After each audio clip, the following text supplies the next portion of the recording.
Yo,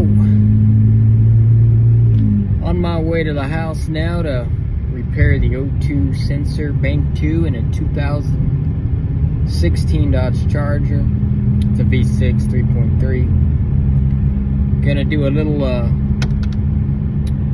tutorial on how to replace this item. It's not very hard at all. A couple weeks ago I replaced the bank 2 sensor 1.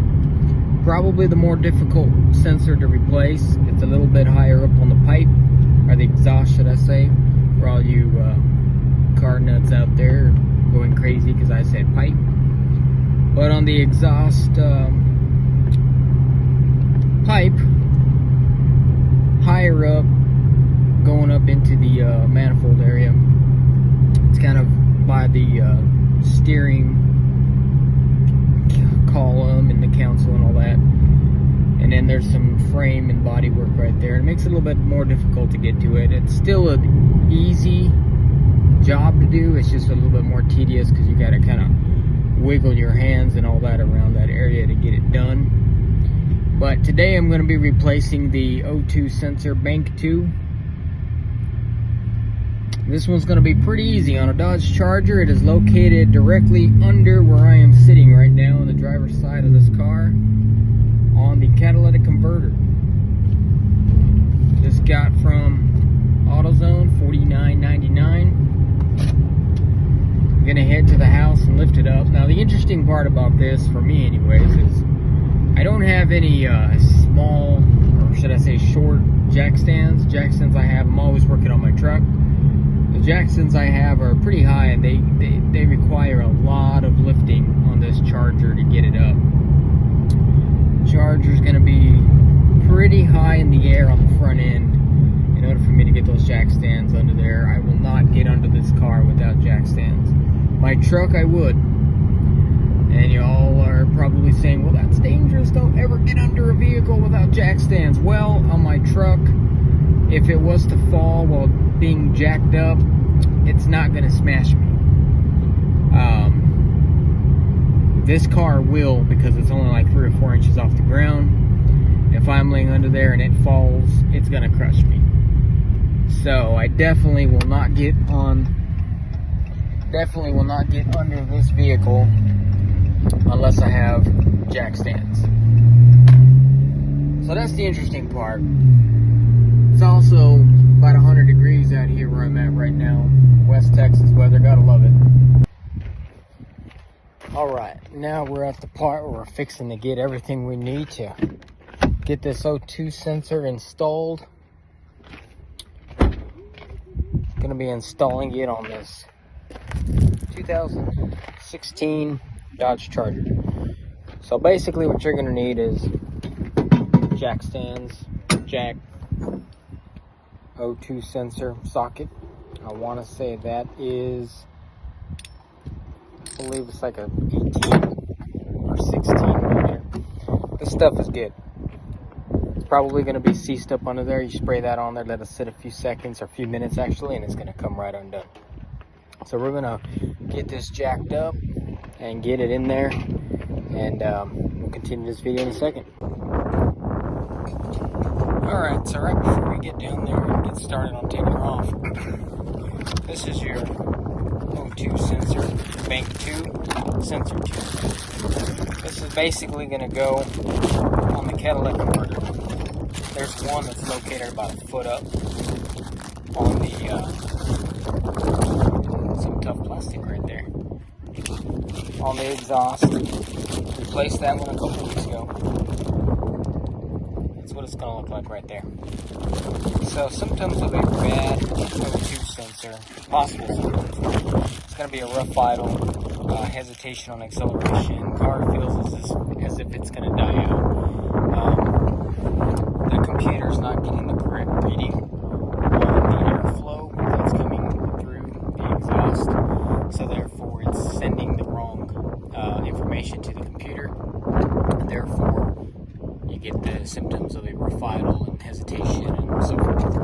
So I'm about to get down there real quick and start taking off.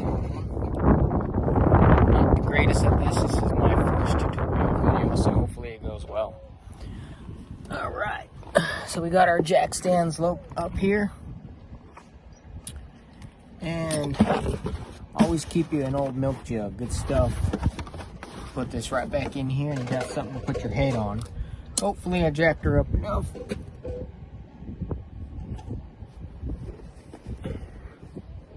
All right.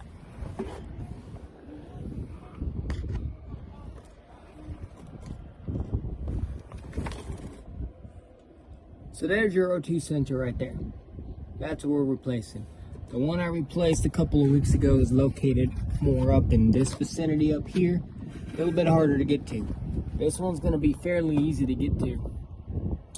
I just gotta get under there. I might have to take it up a little bit more. Got a big head. Big heads don't do too well on the cars.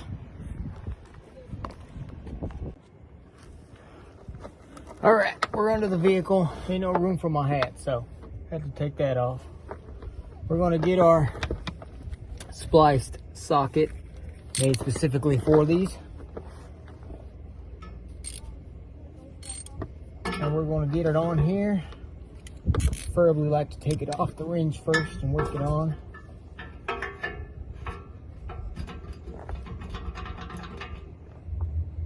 Alrighty. And then we'll be getting up in here.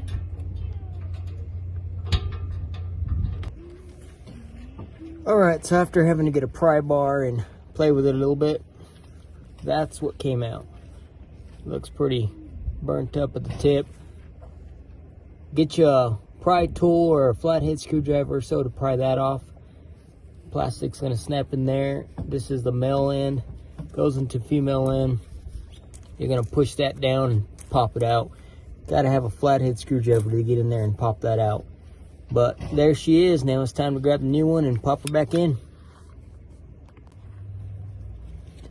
Alright, this is the new one. Going in. Be sure to remove the plastic. I know that's common sense, but just in case, that plastic cover comes off and it's going to expose your sensor piece that's going to go inside the catalytic converter.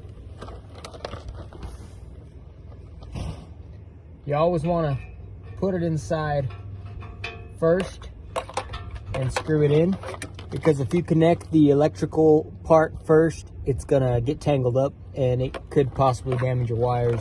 So always screw it in first so that wire just spins around freely. Get it nice and solid there, a good solid grip. And then I'm gonna grab our splice socket, put it on it.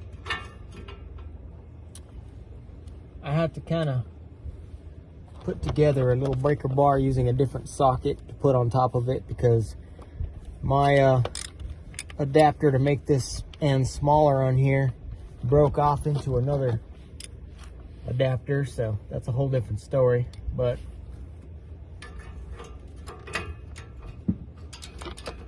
give it a couple good turns. You don't want to tighten it too tight. You don't want to crack it or break the thread. Just want to give it a nice snug fit.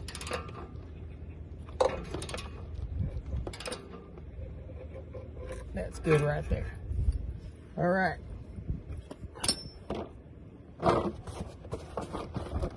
Now we're gonna connect these two. I'm gonna grab the camera real quick so y'all can see what I'm doing here.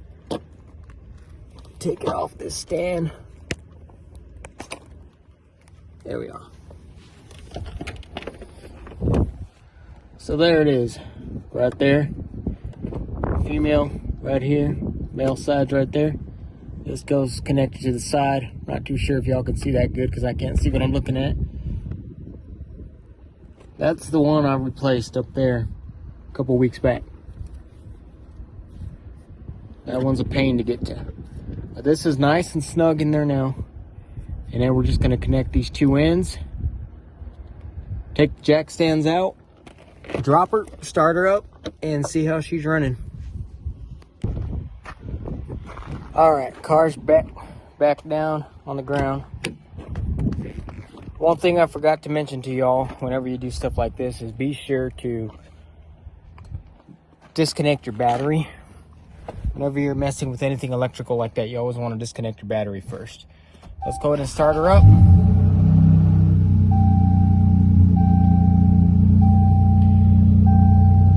As I stated before, rough idle, a lot of rough idle in the car. When you were stopped, car felt like it wanted to die out. A lot of hesitation on acceleration.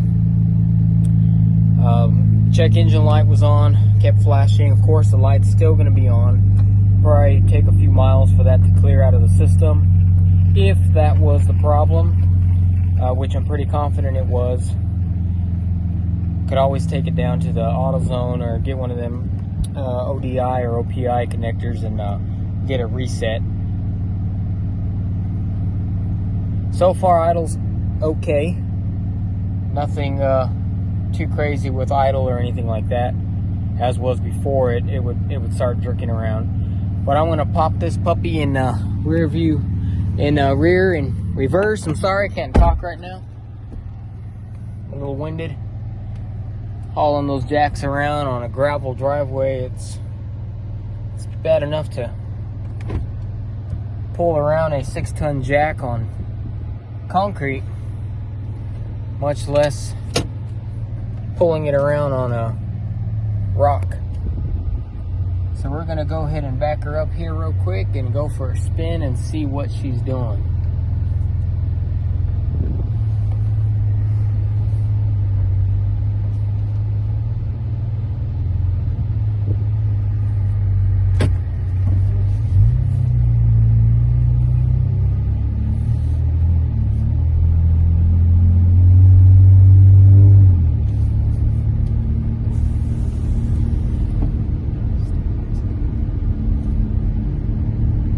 Kids are out riding their bike on the street and they started chasing me down the road, and I don't want them behind me right now because I'm going to be flipping around here in a second.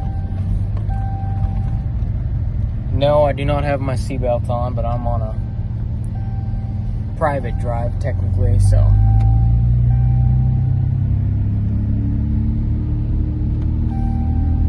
going to go down a little bit more, and guess I'll just put that on so that dinging will stop. I don't want that to be dinging while y'all are driving. I don't want to be dinging while I'm driving and trying to film a video. Again, I apologize for the quality of this video, camera movement, the sound. This is my first tutorial on anything, basically, so I figured I'd put it up and try to help some people out on it. This is a 2016 Dodge Charger V6 SE 3.3, and again, it was throwing a code for a Bank 2 sensor a couple of weeks ago. Got that replaced. Worked okay for about a couple of weeks actually, and then started up again the past couple of days, rattling and rough idle,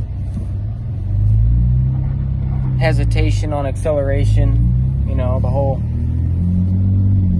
thing that typically is a sensor. Again, don't quote me on that. Don't go and assume that what your vehicle's doing is a Euro 2 sensor, a $50 fix.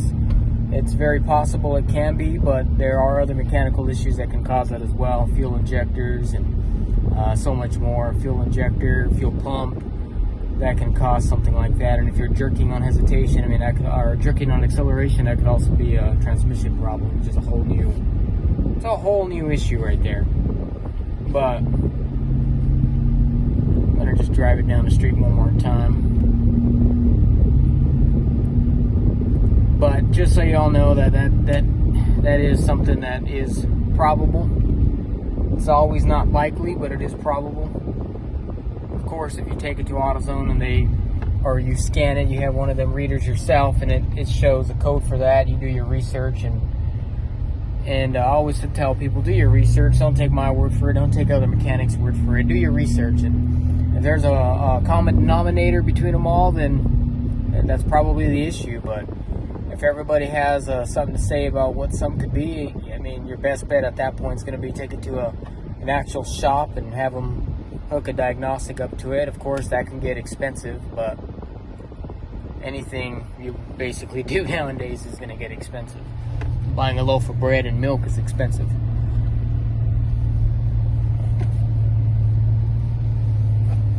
Alright, I'm gonna leave her idle for a little bit and drive. For whatever reason in the past when it was having these issues, it seemed when it was in idle and drive is when it would do most of the rattling and hesitation and all that. I don't understand. If you put it in park, it would not do it as much or if at all. But in drive or idling in reverse, it would start the hesitation and wanting to die out and all that. And if there's any mechanics watching, I'm sure you all have more to cover on that. I'm not exactly a mechanic. I'm just a DIY, or DIY, sorry. But so far, everything seems to be okay. So it looks like that's going to be the end of this video. Thanks for watching. I'm hoping to do more of these in the future. Not too sure. Just depends whenever things mess up on the car or the truck. Then I'm going to be replacing parts on there or anything like that. I'll definitely do a video on that. So thanks for watching. Please subscribe, like the video, and y'all have a good one. Stay safe.